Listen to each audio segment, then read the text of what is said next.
how are we? I've just come back from book shopping. I got some books. This is a reading vlog. Hello, it's the day before the month of whatever readathon of the whole month of June. So I went book shopping today. It's about 2 o'clock. My friend Emily, if you're watching this, hello. I had a great time.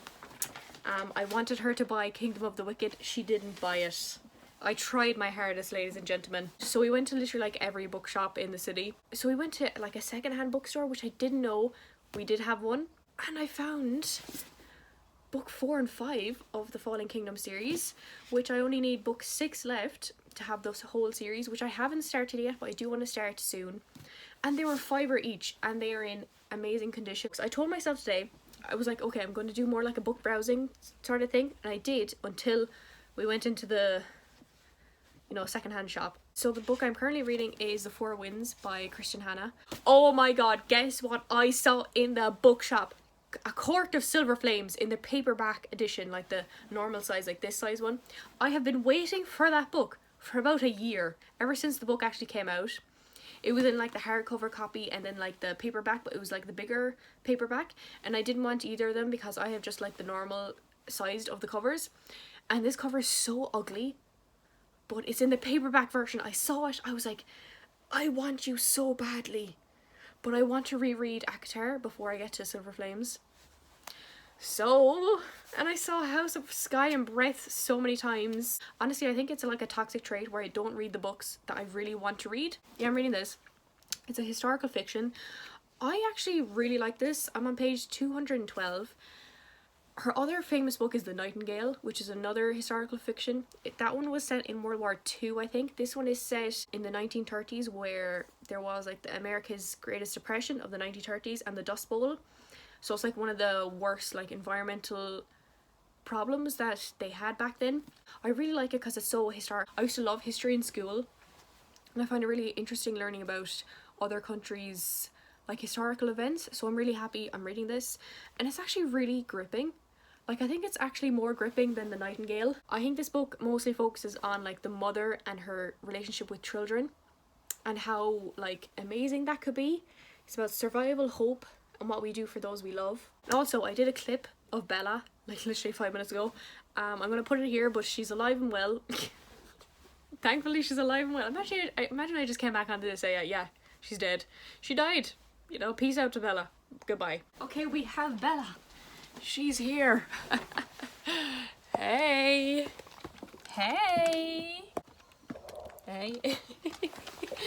So she's doing perfectly well. She's doing, oh god, she's in my hair. I kept on saying to mom and dad, like, it's constipation. Have you seen her shitty ass? I think just maybe like a dog sickness or something. Well, yeah, we're all good. Is anyone watching Stranger Things season 4? I'm on episode 4 and I really love it. I like it a lot. Okay, that's really all I have to say. Goodbye. Hey. Do you want the ball? What's this?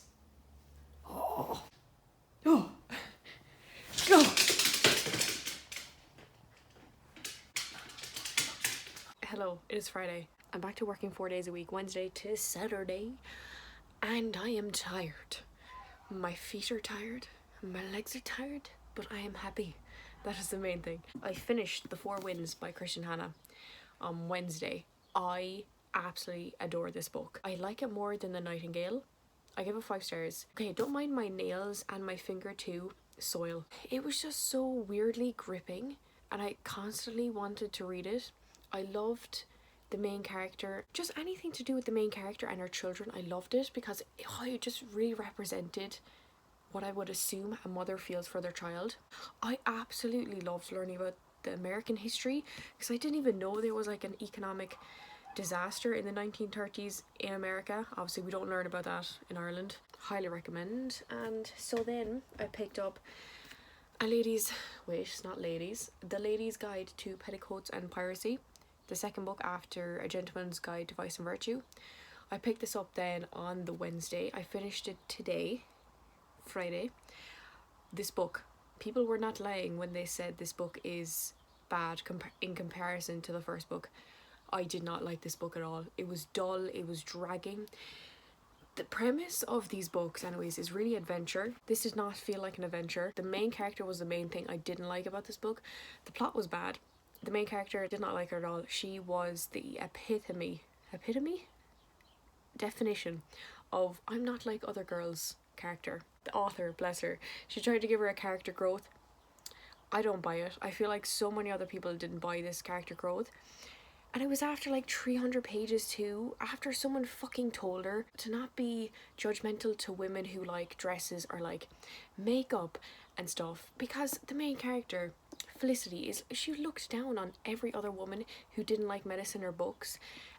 And oh my god, I swear there was a scene where she literally said, I'm not like you, I'm not like other people. I want to bring my book into a party. Which, okay, fair enough, but you don't gotta be rude and compare yourself to you versus women. I did not like her at all. So the plot was bad and the main character was bad. So all in all, 2 stars. I have now picked up, I don't know if I want to keep on reading it, we'll see. The Starless Sea by, who's it by? Erin Morganson. And this cover is so nice. And it has like a really nice soft texture. I'm vibing with it. I'm on page 8 because I just started it. I went into my Goodreads, looked at reviews, and there's a mixed bag. Some people were highly confused about this book and other people liked it. So I don't know. I actually don't have a clue what this book is about.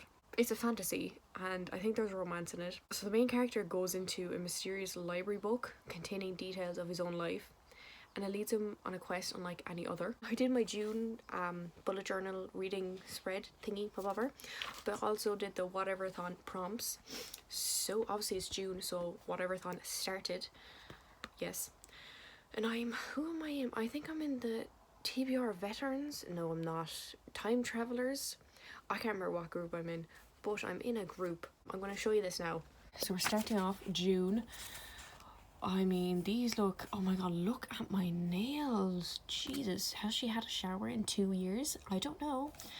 But these are cool. I like them. June. And these are the books I want to read. I mean, like, whenever I put down TBRs, I just don't stick to them. I just read whatever I want to read. So then we have this. Yes, I know, Stranger Things is not finished yet. The last 2 episodes are in July, the 1st of July, but I'm counting it as June because I watched it all in June. And the exciting thing, my team's proms. I've crossed off some already from these 2 books. That was my updates. Goodbye.